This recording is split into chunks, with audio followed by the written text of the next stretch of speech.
pusa yung nakikinig, hindi nila maintindihan. Pero Pero alam ko si Kiko Barsaga yun. Sasabihin niya meow, meow, meow, meow, Pero meow. Tony, maraming pagbabago ang naganap at gusto kong itanong ng mga netizens sa'yo, paano nga daw ba ang nangyayari na ngayon? Yung assessment mo lang.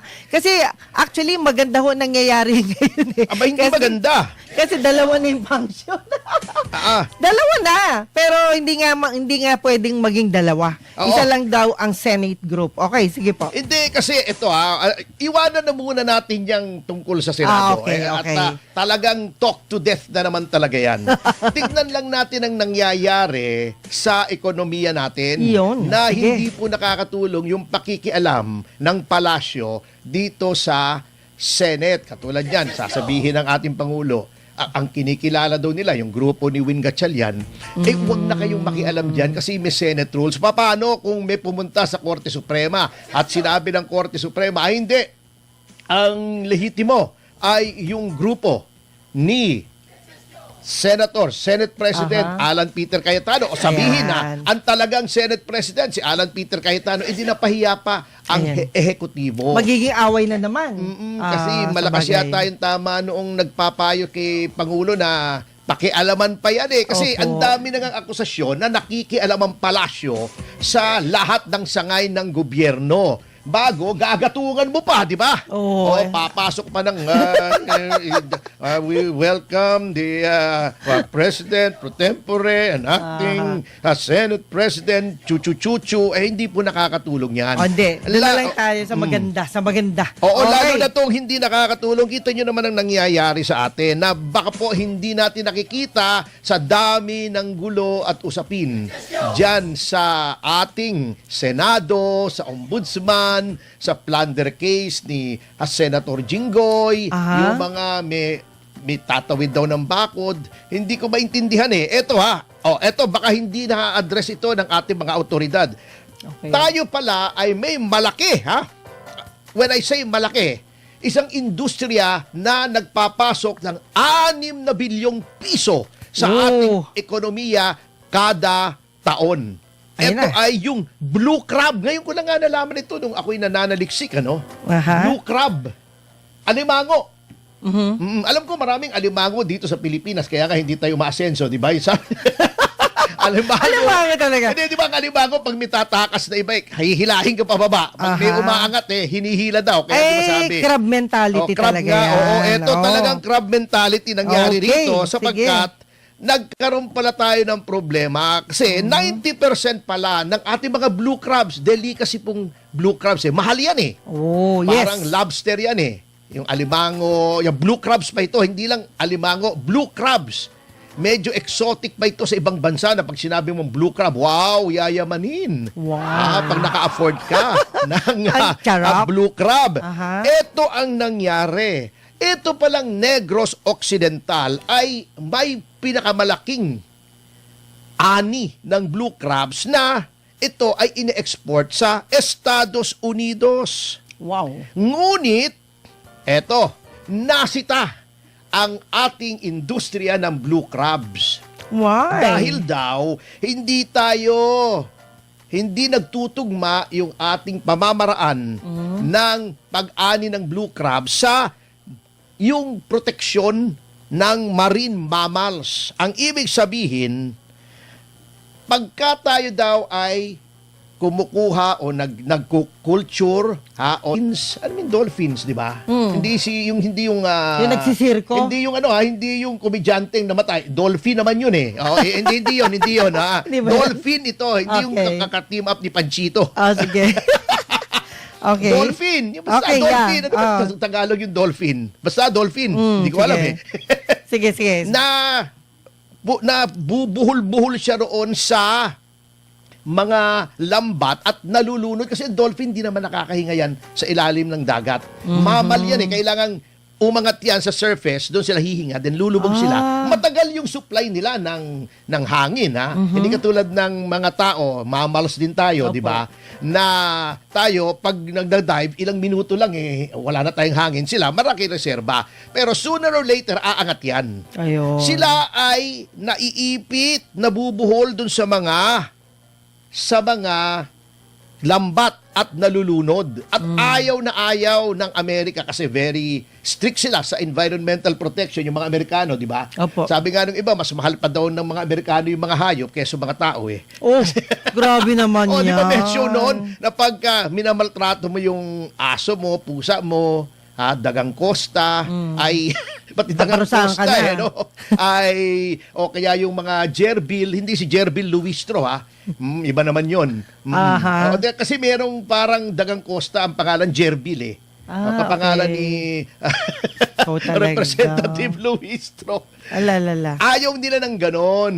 So, sabi nila, pagka hindi kayo nakakasunod dyan sa patakaran namin, hindi kami bibili ng blue crab sa inyo. Yun pala yun. Yun, Hindi tayo nakasunod. Yung mga ibang bansa na nasita, katulad ng India, Sri Lanka, Indonesia at Vietnam, napaliwanag na nila at sinabi nila, sige po, hindi na uulit, gagawa kami ng mga measures para hindi na maulit yan. Ayun. Okay. Tayo, hindi natin napaliwanag.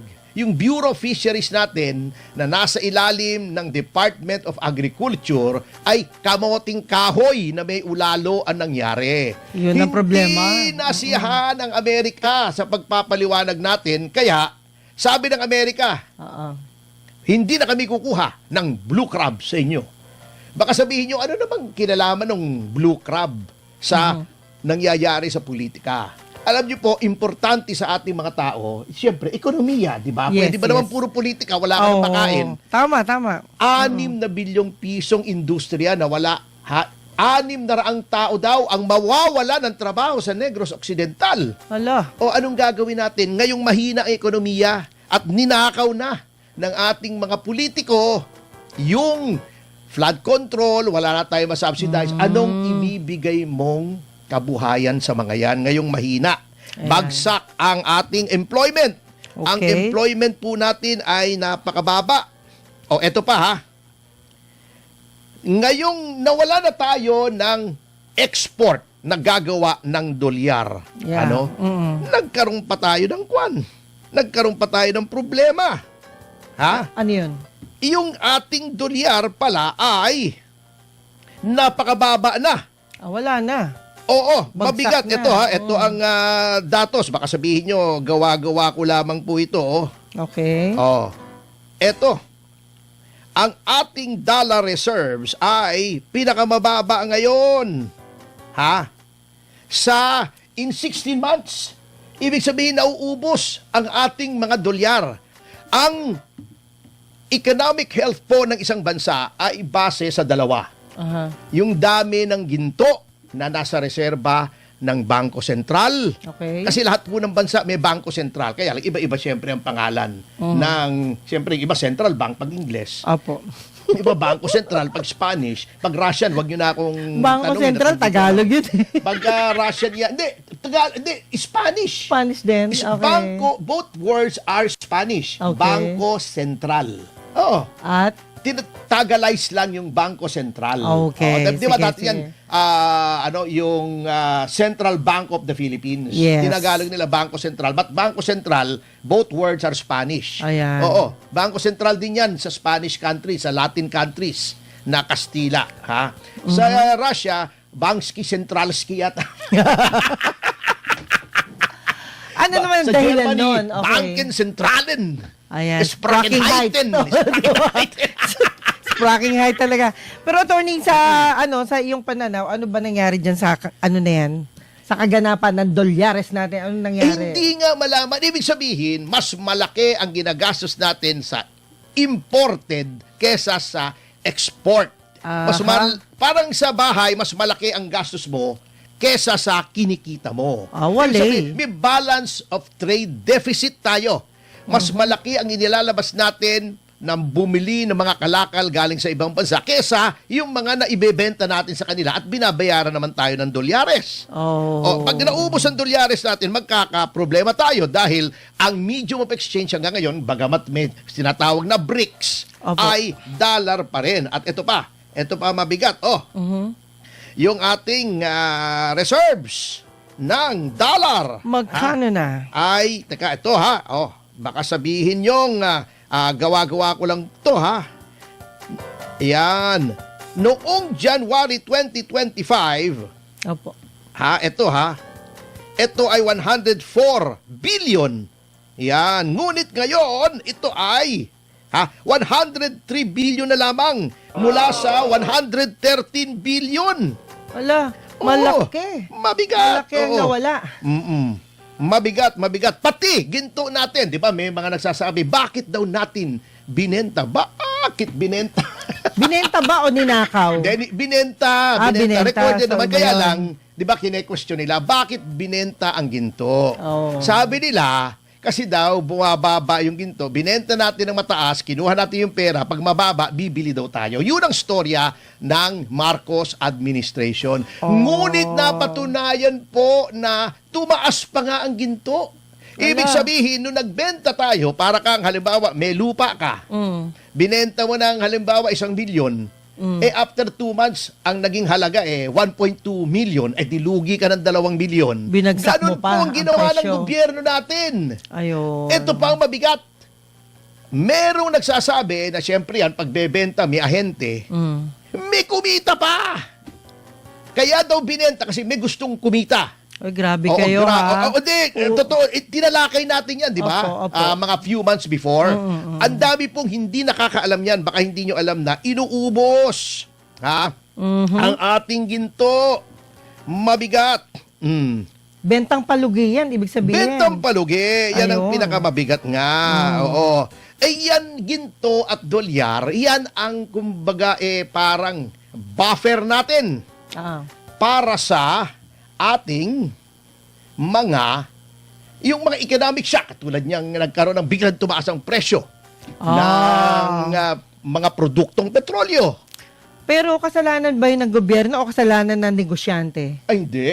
Ang may hawak ng dolyar ay gobyerno. Oh. At ang gobyerno ang nagdi-decide kung kailan magbebenta o kailan bibili. Baliktad nga lahat po ng mga central banks, ng mga bangko sentral sa buong mundo, ang bumibili ng gold.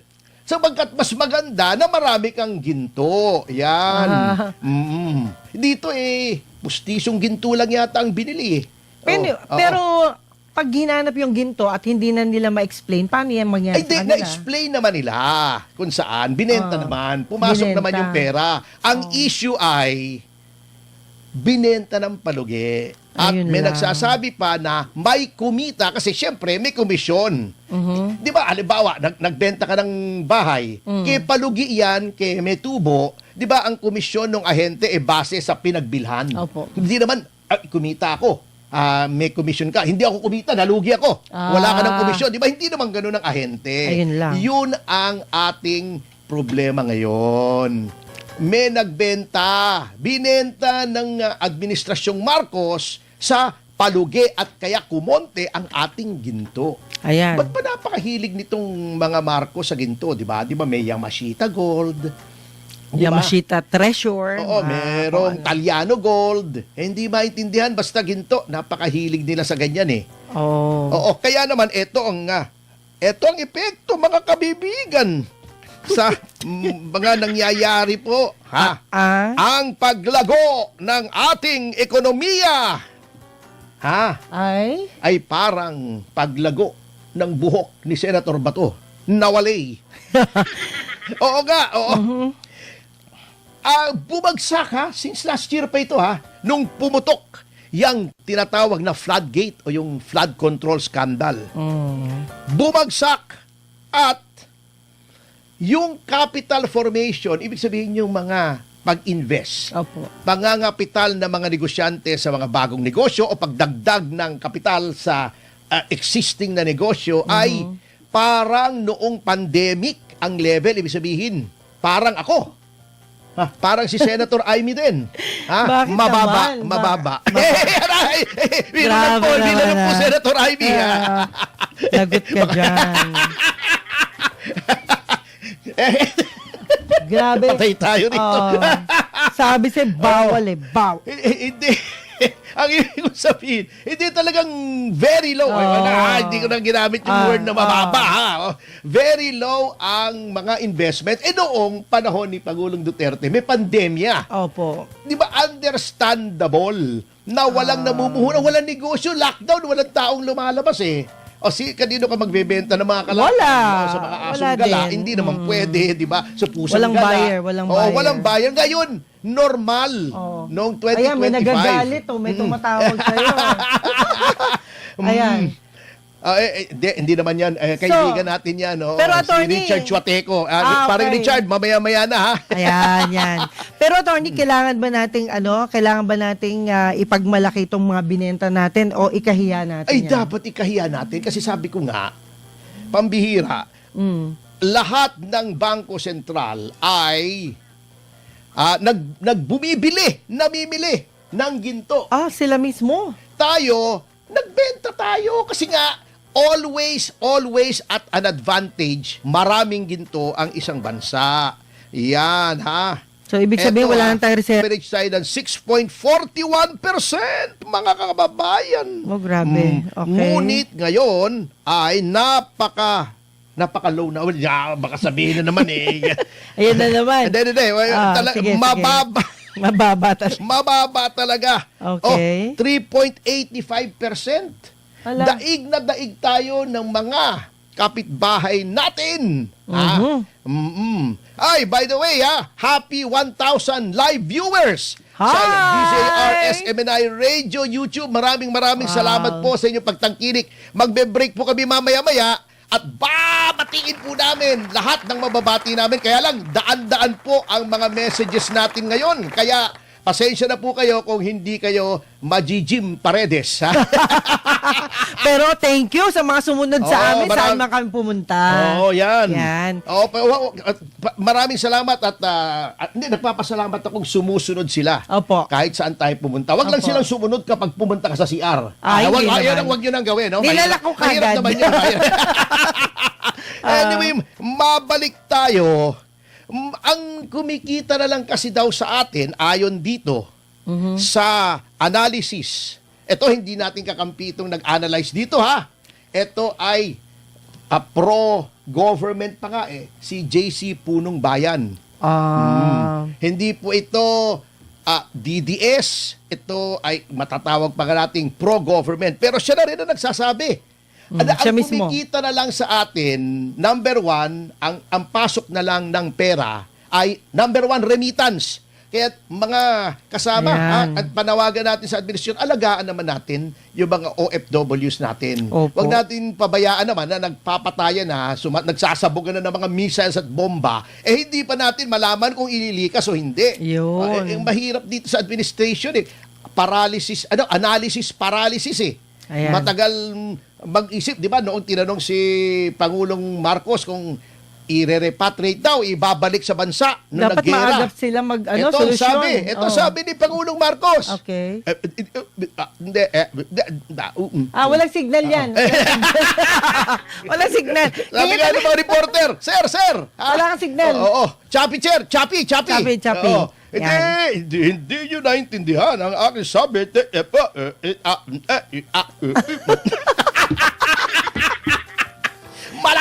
Malabo, Mr. President. Okay. Para kayong nagdubidubidubap. Ayaw. pero syempre malungkot talaga yan na walang naitutulong yung gobyerno mismo sa OFW. Yun ang sabi nila, mga kaibigan. At yan, attorney, anong gagawin natin dapat para dyan? Hindi nga natin malaman kung anong gagawin kasi eto pa, ang isa na palang kumikita rito yung business, yung outsourcing. Okay. Yung BPO.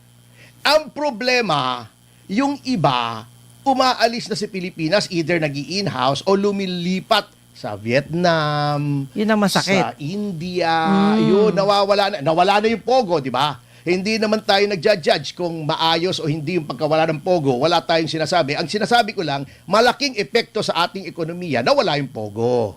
Hindi ko sinasabing hindi dapat mawala, ha? Opo. Kasi ako dati talaga anti-pogo ko, anti-gambling ako Pero sana naman bago nila tanggalin, may plano sila na kapalit, di ba? Basta na lang tinanggal naulila. I mean, Replacement dun sa mga nawalan ng trabaho. Yes, oo. Yun. Yun ang problema ngayon, yung Oo. turismo natin. Na Wala na, lagi bagsak na, din. ay, grabe. Paano naman yung ating, yung natanggal, na tourism secretary, ang pinromote yung mukha niya. Oh. Meron pa naman tourism magazine. Yung mukha mo nandoon. Ano naman pakialam ng mga turista? Pupuntahan ba rito para makita yung mukha mo? Hindi. Minsan nasa advisor yan eh. Hindi Yan ang naman, malungkot. hindi naman pupunta mga turista rito para makita yung mukha ni Frasco, makita yung mukha ni Luistro, makita yung mukha ni Delima, o ni Lorna Kapunan, o ni Representative Senday. Ay, grabe ha. Pero attorney, dapat ang pinapakita sa turismo, di ba, yung mga lugar nating magaganda, Oo. yung mga negosyo na pwedeng puntahan, yun dapat. Correct. Very correct. Oo. Tayo wala na Wala ang ang malaking nawala din diyan kasi nga nagkaroon ng iskandalo. Yes. Doon sa ating flood control. Opo. Natakot yung mga kontraktor. Natakot yung mga dati. Ayan, at least yung government expenditure nakaka-pump prime ng ekonomiya. Parang ginawa dati nung depression sa Hoover Dam noong 1930s sa Amerika. Okay. Gumawa sila ng gumawa. Nag-build sila ron. Ayun, edi yung depression, yung napagkalugi nila, pagkasira na ekonomiya nila, naayos nila. Dito, tumigil pa nga yun. Yun na lang nga ang medyo nagpapabuhay sa ekonomiya. Yan ang Nangamote problema. pa. Oo. Oo. Bago, wala naman tayong agrikultura. Eto nga, nawala pa yung crops. Wala naman tayong manufacturing. Bakit? Walang manufacturing. Kasi yung mga komunista, laging nakikialam dun sa mga union, maayos naman, strike yung mga makakaliwa. Ayan, wala nang gustong magtayo ng pabrika rito.